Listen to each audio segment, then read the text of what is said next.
Hey everyone, it's Nicole. Today I'm here to talk about Every Heart a Doorway by mcguire. I just finished this book. It came highly recommended from all the people that I admire in BookTube, and of course in general the BookTube population praised it, which is unusual because not all the books are so single-mindedly loved. That was the last push that made me pick up the book. It's a young adult fantasy novella, I believe, because it's very short, and it explores the concept of portal fantasy in a very unique way. I've never seen anything similar before. Portal fantasy is a subgenre of fantasy where characters come upon a secret door to a different universe. The best examples are the Chronicles of the Narnia or Alice in the Wonderland, if you want to go with children's classics. I wasn't surprised that this book reminded me a lot of Alice in the Wonderland by Lewis Carroll, because it has both Alice in the Wonderland's whimsy but also cruelty. I'm going to get into it in a few moments, but first let's go over the summary. In the basis of this novel is a very unique concept that answers the question, what if these kids that travel to different universes will come back but won't feel like they are at home anymore? So the story introduces to us a facility that helps these kids once again assimilate into a real world and forget all the experiences they had in an alternative universe. And it's not an asylum as I expected it to be going into this book. It's actually a boarding school. The headmistress of this boarding school, which is called the Boarding School for Wayward Children, I believe, was also a traveler once upon a time, but her door doesn't accept her anymore. So she decided to found a school that is going to help kids like her that travel to different dimensions and now can't let go of these experiences. At first glance, it's a very original, whimsical fantasy story with a lot of elements that people usually love. It's about a boarding school, it has magic, sort of, and it also is about great adventures, but these adventures passed. So now these pupils are trying to get on with their life, and it's not surprising that they find it challenging, especially because their parents and their friends from the past think that they are out of their minds and that they need to seek professional help. But also because the rules in the universes they've been to are very different to what is acceptable in the human world. We're experiencing this odd school through the eyes of our main protagonist named Nancy,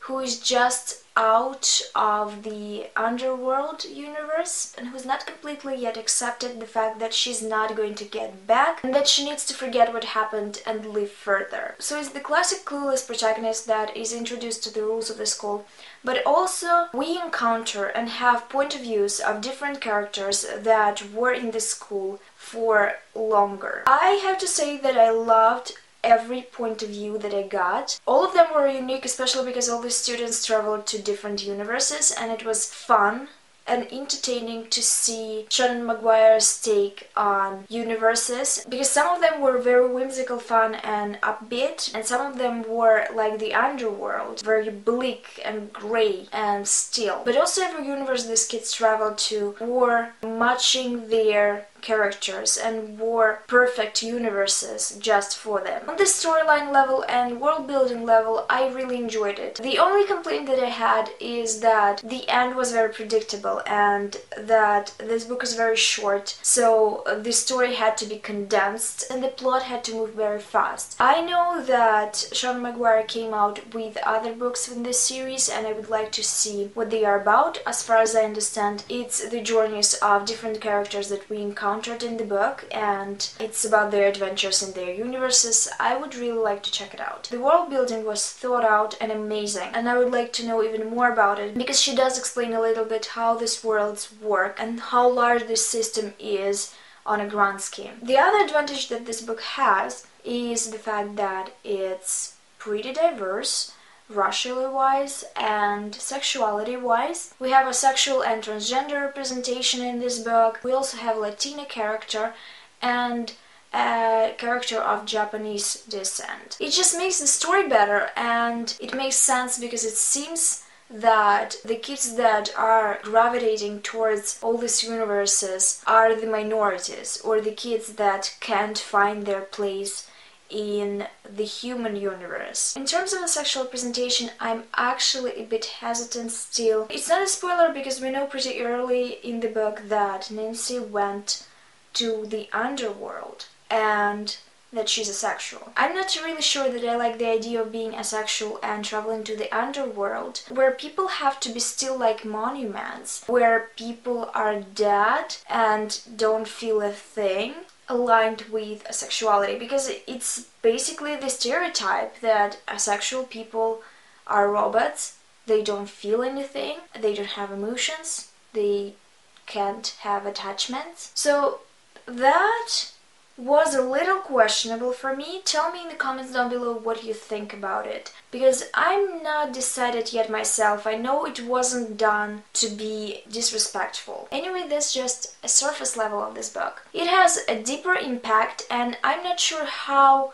it was packed with so many meanings in so little time, but it is a story about growing up, essentially.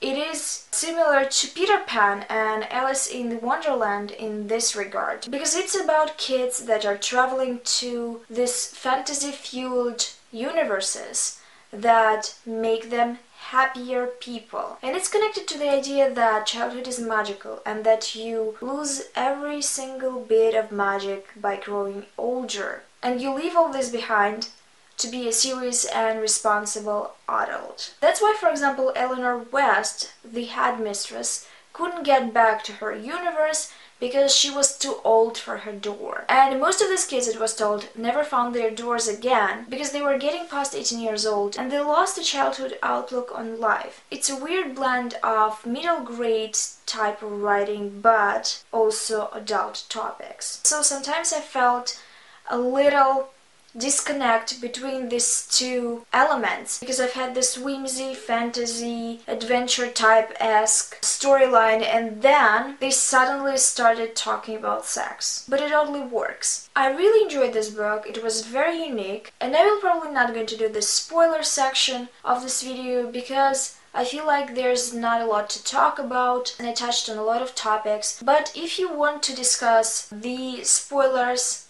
and the contents of these books, please do this in the comments down below. That's everything that I wanted to say about Every Heart a Doorway. If you read this book, tell me in the comments down below what you thought. And thank you for watching this video. I hope to see you soon in my next one. Bye!